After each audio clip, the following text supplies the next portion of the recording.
Welcome. Akkam jirtan nagaa fayyaa kabajamtoota hordoftoota kiyya baga jiraattan. Kun daraaraadha. Akkuma beekamu har'as waan xiqqoo gabaabduu takkaan qabadee dhufe waan ajaa'ibaatiin isinii qabadee dhufe wanni ani qabadee dhufe wantoota 4 kanneen abbootii qabeenya yookaan namoota daldala isaanii jalaa balleessan. Sanirraa dubbanna. Asumaan dhaggeeffachaa like, subscribe, share godhaadhaa. Waan barnoota irraa argannu yoo daldala taate wantoota 4 kana ofirraa eegi. Wantoonni 4 kun daldala kee balleessan. Isaan kun maal faadha? Mee takka wal ilaalla. Maal faadha isaan kun? Afaan Ingiliffaatiin greed, afaan Oromootiin ammoo bolola jennaan jechuudha. Laali bololli kun akkamitti waa balleessa?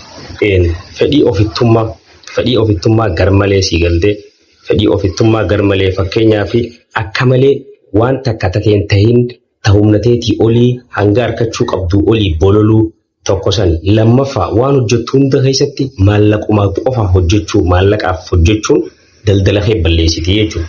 Sigalee waan barbaachisu caalaa hawwuu waan si barbaachisu caalaa hawwuun harkaa qabdu akkan guddifne si gooti.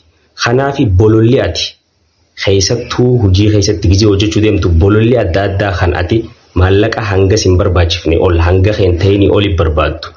Akkasuma fedhiileen garagaraa kan ati bololtuuf jechuudha bakka san hojjeteetti qaqqabu osoo hin ta'in keessattuu maallaqa hojjechuun wantoota daldala kee balleessan irraa. Kanaafuu bolola irraa eegisiin jaa. Lammaffaan ammoo gluttony jedhanii lammaffaan yookaan bolola nyaataa fi dhugaatii garaa bal'achuu jechuun hodaama Amaarri Joonsan. Akka malee humnaa ol junk food yookaan nyaata baay'ee nyaachuu, nyaata baay'ee dhuguu, akka malee garmalee dhugaatii fi nyaata jaalachuu. Kuni keessattuu ispeeshaalii dhugaatii jechuudha. Wanni dhugaatii maarra jennu kuni araadni dhugaatii farshoo fi waan adda addaatiif wanni jettu kuni akka malee daldala fi gatoofa. Bolola garmalee ofitti gammaduuti jaama ammaas. Waan san gizee goote ifitti gammachuu san keessatti of irraanfachuu jechuudha. Akka malee gammachuma barbaadu bolola garmalee ifitti gammaduuti. Gluttony kun jechuudha yookaan bololli nyaataa dhugaatii as keessa nyaataa fi dhugaatii jennu malee dhugaadhaan nyaata junk yookaan nyaata baay'isuun hin barbaachisu. Nyaata hanga si barbaachisu nyaachuudha. Bolola nyaataatii fi bolola dhugaatiin yookaan farshoon akka amantii keenyatti illee waan daldala keetirraa barakaa fuudhu akkasuma waan gassi oofu. Gaafa dhugaatii kana heddummeessitee suutaanii gara idaa seenuu booda sitti dhufaa beeka. Kan itti aantu sagaggaalummaadha.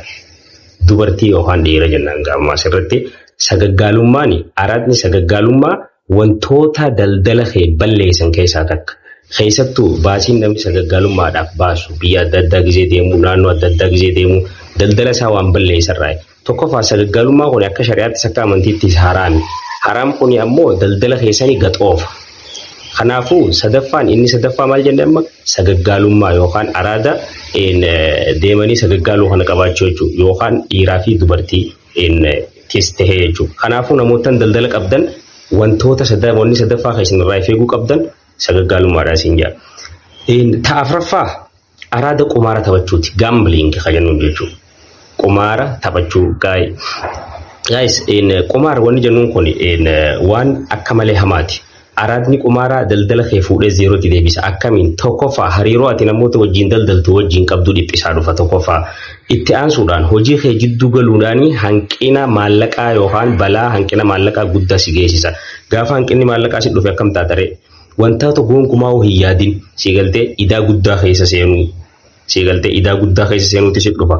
Idaa guddaa keessa seenaa gizee deemtu ammoo garam deemta? Gara qabeenyaa fi waan dhaabbataa qabdu gurguruutti deemta. Gaafa waan kana qabeenya keetii fi wanta adda addaa gurguruutti deemte ammoo dhiphina sammuu keessa seenta. Gaafa dhiphina sammuu keessa seenta ammoo dhumarratti maal taata? Gara maallaqa hattee taphachuutti si oofa jechuudha. So namootan daldala jirtan warreewwan abbootii daldalaa taatan wantoota afaan kana ofirraa eegaan isiniin jaa. 1 haraaraa qumaaraa, 2 sagaggaalummaa, 3 bolola nyaataa dhugaatii keessattuu dhugaatii. Afuraffaan bolola maallaqaatii fi bolola wantoota adda addaa jechuudha. Har'aaf gaa afran kanaan nu qabadee dhufe wantoota afran kana dhaggeeffattanii yoo isinitti tole share, subscribe akka gootaniin barbaada. Qophii itti aantu barnoota kanarra bareedu hanga walitti deebinu.